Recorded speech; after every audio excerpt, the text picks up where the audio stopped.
Page 63, Third Step Prayer.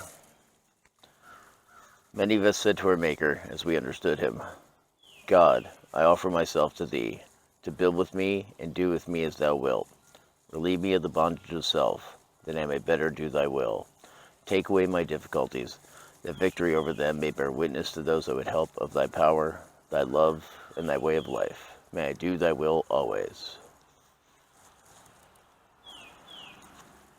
Page 76, Seventh Step Prayer. When ready, we say something like this. My Creator, I am now willing that you should have all of me, good and bad. I pray that you now remove from me every single defect of character which stands in the way of my usefulness to you and my fellows.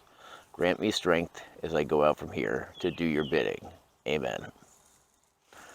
Page 84, beginning with love and tolerance. Love and tolerance of others is our code, and we have ceased fighting anything or anyone, even alcohol. For by this time, sanity will have returned. We will seldom be interested in liquor. If tempted, we recoil from it as from a hot flame.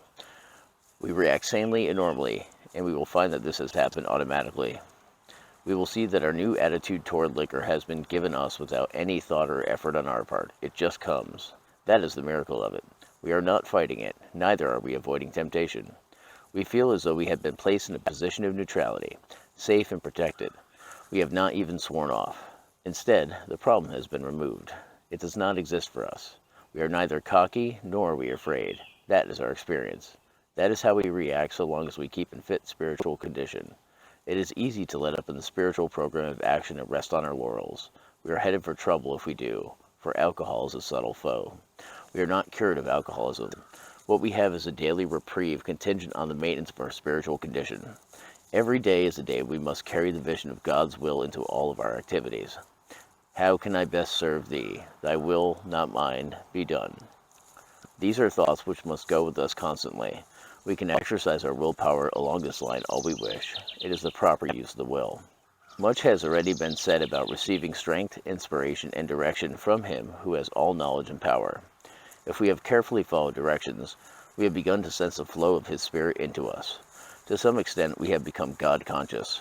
We have begun to develop this vital sixth sense, but we must go further, and that means more action.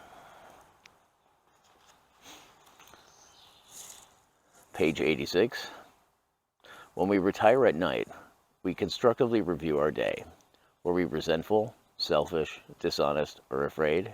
Do we owe an apology? Have we kept something to ourselves which should be discussed with another person at once? Were we kind and loving towards all? What could we have done better? Were we thinking of ourselves most of the time? Or were we thinking of what we could do for others? Of what we could pack into the stream of life? But we must be careful not to drift into worry, remorse, or morbid reflection, for that would diminish our usefulness to others. After making our review, we ask God's forgiveness and inquire what corrective measures should be taken. On awakening, let us think about the 24 hours ahead. We consider our plans for the day. Before we begin, we ask God to direct our thinking, especially asking that it be divorced from self-pity, dishonest, or self-seeking motives. Under these conditions, we can employ our mental faculties with assurance, for after all, God gave us brains to use. Our thought life will be placed on a much higher plane when our thinking is cleared of wrong motives.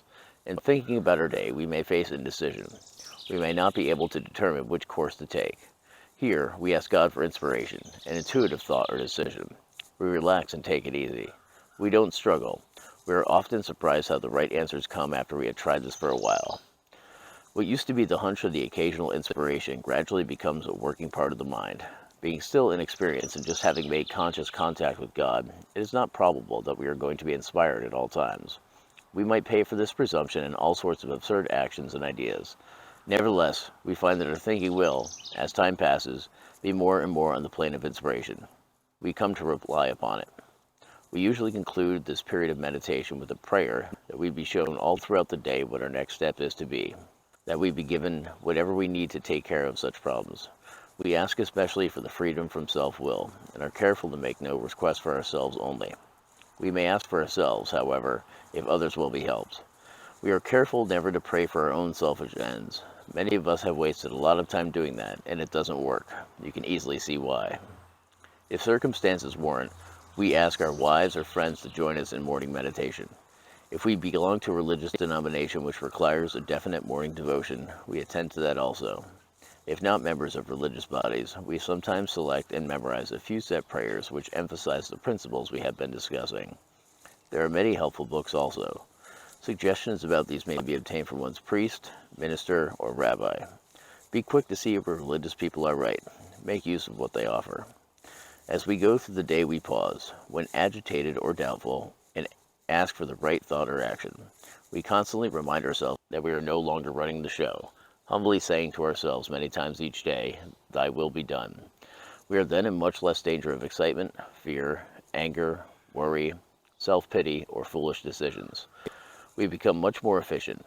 We do not tire so easily, for we are not burning up energy foolishly as we did when we were trying to arrange life to suit ourselves. It works. It really does. We alcoholics are undisciplined, so we let God discipline us in the simple way we have just outlined. But this is not all. There is action and more action. Faith without works is dead. Page 417. And acceptance is the answer to all my problems today. When I am disturbed, it is because I find some person, place, thing, or situation, some fact in my life unacceptable to me, and I can find no serenity until I accept that person, place, thing, or situation as being exactly the way it is supposed to be at this moment. Nothing, absolutely nothing, happens in God's world by mistake. Until I could accept my alcoholism, I could not stay sober.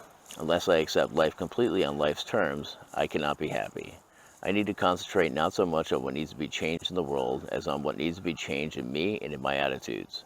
Shakespeare said, "All the world's a stage, and all the men and women are merely players." He forgot to mention that I was a chief critic. I was always able to see the flaw in every person, every situation, and I was always glad to point it out, because I knew you wanted perfection, just as I did. AA and acceptance have taught me that there is a bit of good in the worst of us, and a bit of bad in the best of us, that we are all children of God, and we each have a right to be here. When I complain about me or about you, I'm complaining about God's handiwork. I'm saying that I know better than God.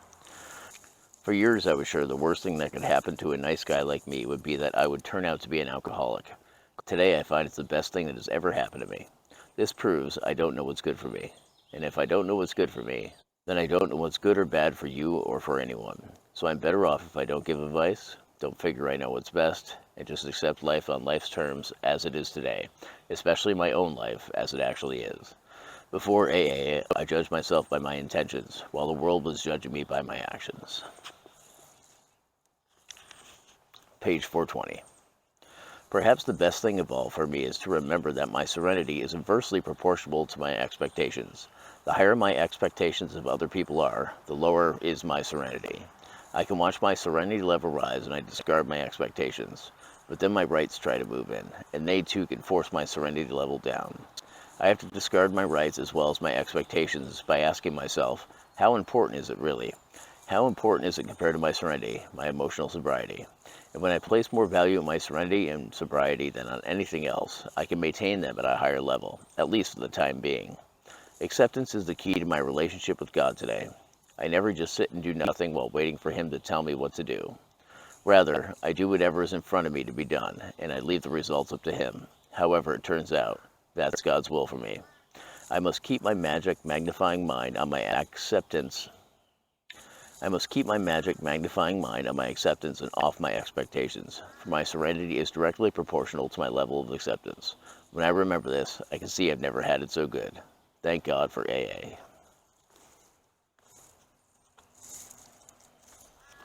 Page 164. Our book is meant to be suggestive only. We realize we know only a little. God will constantly disclose more to you and to us. Ask Him in your morning meditation what you can do each day for the man who is still sick. The answers will come if your own house is in order. But obviously you cannot transmit something you haven't got. See to it that your relationship with Him is right, and great events will come to pass for you and countless others. This is the great fact for us. Abandon yourself to God as you understand God. Admit your faults to Him and to your fellows. Clear away the wreckage of your past. Give freely of what you find and join us. We shall be with you in the fellowship of the Spirit, and you will surely meet some of us as you trudge the road of happy destiny. May God bless you and keep you. Until then. And on page 568, Willingness, honesty, and open-mindedness are the essentials of recovery, but these are indispensable.